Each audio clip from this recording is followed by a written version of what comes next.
असह्य होतंय तुला सगळं. इतका भार घेऊन फार ओझं वाटतंय ना तुला. तुझं हे सगळं ओझं आज रिकामं होणार आहे बघ. आता मी सांगतोय ना, ते कान उघडे ठेवून लक्षपूर्वक आणि शांतपणे ऐक. आता समज रस्त्यातून तू एक वजनदार गोष्ट तुझ्या उजव्या हातात धरून चालतोयस. सुरुवातीला चालताना तुला तितकासा भार जाणवत नाहीये, पण जसं जसं तू पुढे सरसावतोस तसा तुझ्या हातावर अधिक ताण येतो. आणि मग अशा वेळेस तू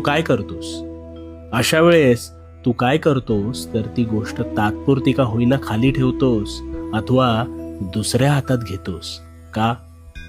कारण भार झेपेनासा झाल्यावर त्यावर त्याच वेळी तू तत्परतेने मार्ग काढतोस आणि त्या हातावरचा भार टाळतोस.